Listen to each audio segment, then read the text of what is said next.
Now, Formula 1 is only a few days away from returning once again for a brand new season. It's been 84 years. We're back. And on the surface at least, not a lot appears to have changed. Well, aside from the FIA taking a hacksaw to the rear of all the cars for this season. But when you look more closely, there is actually a lot of important and very interesting things that are going on this year, with a whole slew of new names on the grid, both for teams and drivers. And with the release of Drive to Survive Season 3, plenty of new fans are going to be getting into the sport for the first time, if only to hear Gunther Steiner launch a verbal tirade at his drivers. I f***ing had enough of both of you. So just like I did on the very first video on this channel, I'm going to give you a bit of a rundown of all the teams in Formula 1 and what you can expect from them this season. And of course, I'm going to be doing this in a 100% serious and focused way. Before we get started, please remember to hit the subscribe button and hit the notifications bell as well to make sure that you're notified for future videos. And without further ado, let's get into it, guys. Check the mic and make sure it sound right, boys.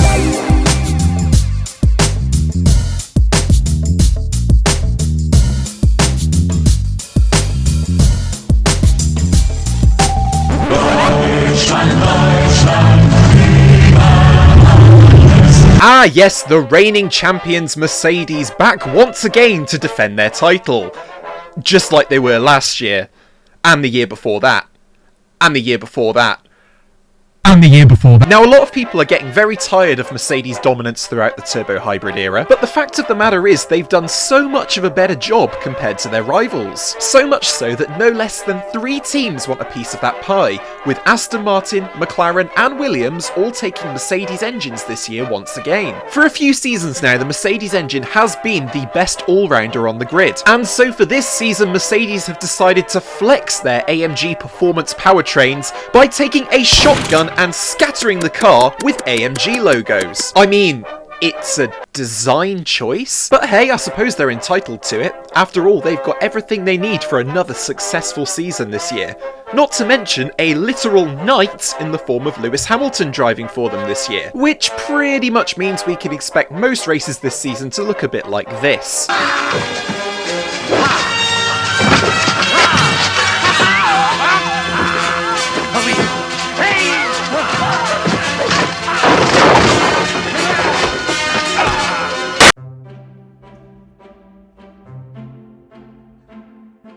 Okay, so if there's going to be any challenger to Mercedes this year, it's going to be these guys. Red Bull. These guys are the Manchester United fans of Formula 1, always saying at the start of each season that this is going to be their year, only to have a lackluster start and then only become competitive at the very end of the season. God, that was painful to admit. However, this year Red Bull think that things will be different, and they're being very coy about their car. Furthermore, Red Bull have bought in the services of Sergio Perez for this season, leaving last year's second driver Alex Albon to be cucked on the sidelines as test and reserve driver. This is also the final year of Red Bull's engine supplier, Honda, being in the sport, with Red Bull taking over production and running of the engines from next year. And so naturally the Japanese outfit will want to give everything to make sure that their engines finish on a high. So will all of these changes be enough to topple the mighty Mercedes? Probably not, but hey, with enough updates to the car, maybe they'll be a bit closer come the end of the year. Oh wait, that's just the same as it always has been, isn't it? And if this turns out to be the case yet again, then Red Bull have got some real competition that they're going to need to deal with this year. Such as...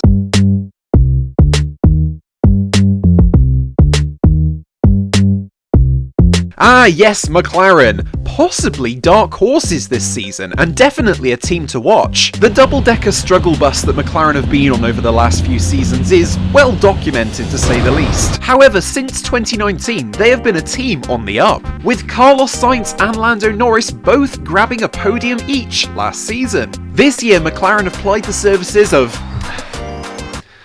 old Nozza, along with the speed and driving talent of Daniel Ricciardo. And to top things off, they've decided to go with the mighty Mercedes power unit. All of these factors combined means we could very well see a McLaren right at the very front of the grid once again this season. Let's just hope they put a bit more effort into actually developing the car than they did producing music for the actual launch. Down to the first corner, it's about to get heavy. Not today, overcoming the pressure, feel the pulse in my neck. We're in this together.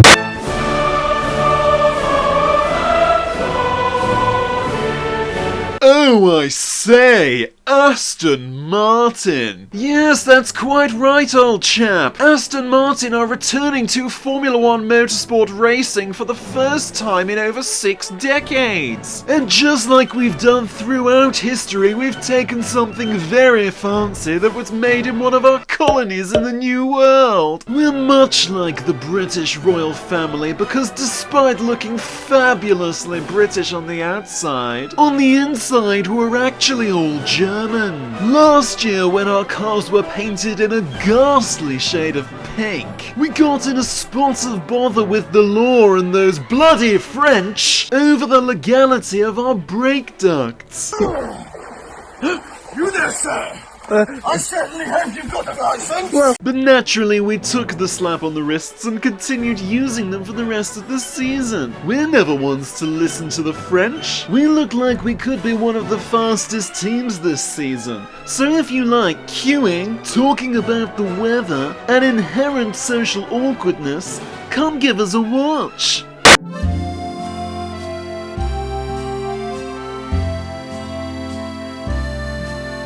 Okay, so Alpine. 4 years have now passed since Renault re-entered Formula One as a manufacturer. However, that stint has been barren to say the least, with only 3 podiums being scored within those 4 years.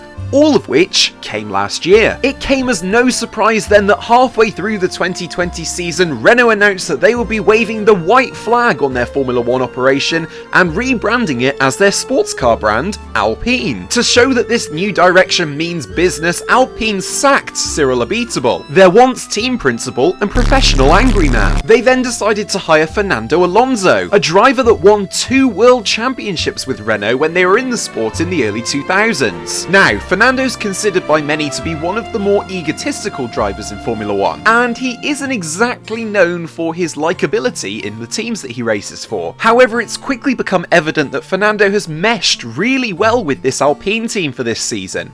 Almost as well as his jaw meshed to the tarmac of a little car park. In fact, the only thing bigger than Fernando Alonso's ego at the moment is the airbox on the Alpine. Apparently this chonky boy has some kind of aero benefit, but hey, it certainly looks bigger than Alpine's chances of a World Drivers' title this year. So, bon chance Alpine.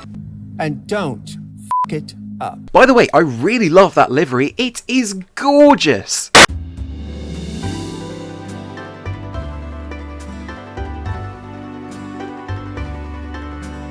Oh, Ferrari, Ferrari, Ferrari. I've already done an in-depth video as to what Ferrari is like at the moment. I keep thinking that this run of poor form and poor decision making is only going to last for so long and eventually Ferrari will get everything together. But they still keep finding extremely weird ways to screw the pooch. You're like that coffee machine, you know, from bean to cup, you f*** up. The latest thing Ferrari have decided to mess up on was the reveal of their car a few weeks ago. Now, usually Ferraris are a beautiful scarlet red with accents of maybe black or white to make it pop that little bit extra. So it was quite the surprise when Ferrari took the covers off their car and left everyone asking, why is it green? This car just looks completely strange, from its green Mission Winnow sticker to its weird fins on the front of the nose, which makes the car look like an axolotl. And that's of course saying nothing about the weird fade to burgundy at the back of the car that makes it look like it's wet itself. Aesthetics aside though, there's an amount of optimism around Ferrari this year. Compared to last year, their power unit has apparently taken a big step forward in terms of power, which means that all being well, they will make some kind of step forward from last year's disastrous campaign. Will they actually end up doing this? Well, it's Ferrari, so we can never be sure, but here's hoping.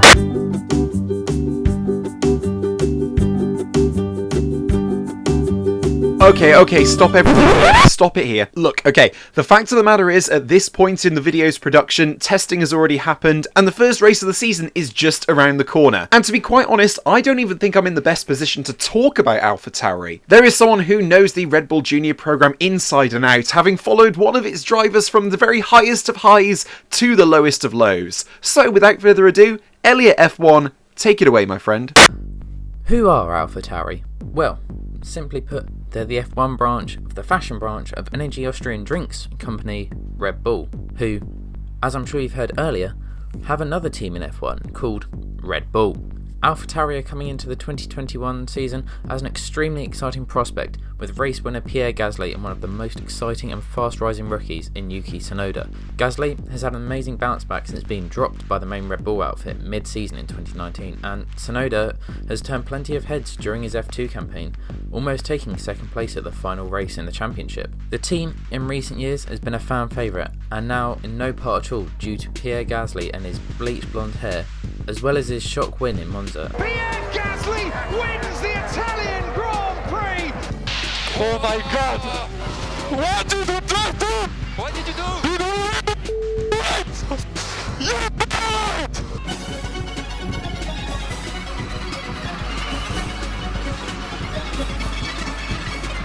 Has definitely helped the love for this team from the fans. Now, the team would have 2 wins to their name if they hadn't rebranded from Toro Rosso at the beginning of last season. And any guesses for what their previous name means in Italian? Red Bull, okay. Toro Rosso means Red Bull in Italian. Now, AlphaTauri, being the smaller sister team of Red Bull, aren't quite as competitive, don't have this attraction of the main team Red Bull, so don't have as many sponsors. And this may lead you to think, how can they afford to run an F1 campaign? And the answer lies on their website. Now, if we look at a range of their products, we can see they are highly fashionable and reasonably priced. Just look at one of these £600 parkas fit for big bad Liam Gallagher himself, or this super stylish short sleeve shirt for just £90. You only need to sell 10 of those parkas and you've got the team up and running. Now, in all seriousness, AlphaTauri are shaping up to be an exciting team to watch in 2021, especially with their testing form showing they could be in the mix with the likes of McLaren, Aston Martin, Ferrari and Alpine if they can carry this form on into the 23 race season. Now, I for one am super excited to see the progress that Yuki Tsunoda makes in this season, and just look at him. Look how cute he is, this small little chap. He's just 5'4". You can't not love Yuki, and well, we know Pierre's a hit with the ladies, so I can't wait to see what AlphaTauri do this season. Thanks, Callum. Back to you.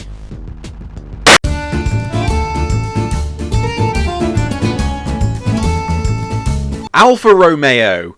Wait, hang on, that's the 3rd Italian team we've had in a row. In all honesty, there's not a whole lot that I can say about Alfa Romeo. Typically, this team is often referred to as the Ferrari B team, which is a little bit ironic considering that last year they were actually matching Ferrari for pace at some races. They also have this old Finnish bloke called Kimi driving for them, and apparently he's pretty nifty behind the wheel. However, they also have literal Jesus driving for them as well, in the form of Antonio Giovinazzi. All in all, he's just kinda there, I suppose. He's not bad by any stretch of the imagination, but he's far from a brilliant driver. So in other words, he's the perfect personification of what Alfa Romeo is as a team. Pretty decent looking, but a little bit underwhelming and just sort of there. Alright, I've run out of funny things to say about this team now. Should we just move on? I said move on. Move on. Oh no. Oh no.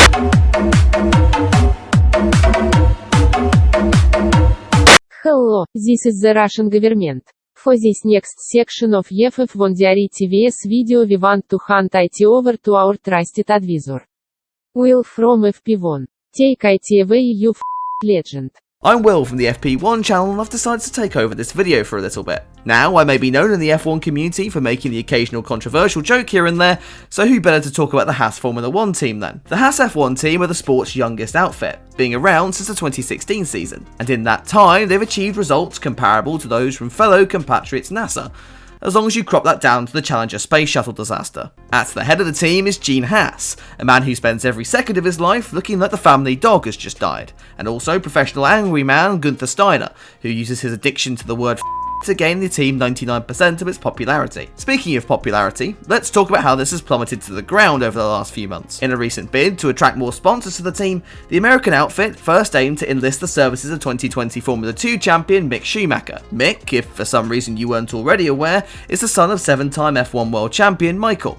However, as Bruno Senna can prove, being related to an F1 great doesn't necessarily make you an automatic driving god. That said, Schumacher has shown incredible pace at times over the course of his junior career, most recently displayed in the second half of the FIA F2 season, where he crushed the hopes and dreams of Callum Ilott, as well as the F1 Twitter community. However, Mick has shown a worrying pattern of being slow to get off the mark in the new series, so we'll need to avoid this if he wants to succeed in Formula 1. That said, being in a Haas won't make that any easier. So now then, let's look at the other side of the garage, where we have,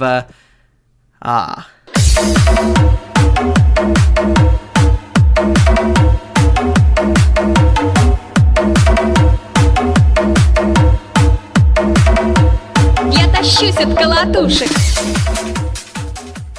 Nikita Mazepin, or how I like to call him, Mr. Touchy-Feely, is Haas's second driver for the 2021 season, and has touched the hearts of many. Problem is, he's just done this literally. The Russian hotshot finished 5th in the Formula 2 Championship last year, taking home several podiums, a couple of wins, and a lot of carbon fibre along the way. The driver's actions over the off-season especially have been nothing short of despicable. However, despite him being cancelled time and time again, he's still kept his job, because without him, Haas have about as much money as a failed Love Island star at this point. And all of that money has come from his father, Dmitry, who owns the Uralkali company, who in turn are now the title sponsors of the team this year. As a result, the American outfit rolled out its 2021 car draped in the Russian flag, in the only surefire way to piss off all of its remaining American supporters. On the subject of stupid decisions, the team have also decided not to develop its car over the entirety of this season, meaning Williams may finally have a chance to get off the bottom of the table. Anyway, before I get into any more trouble, I'll hand you back over to F1 Diary. See you later.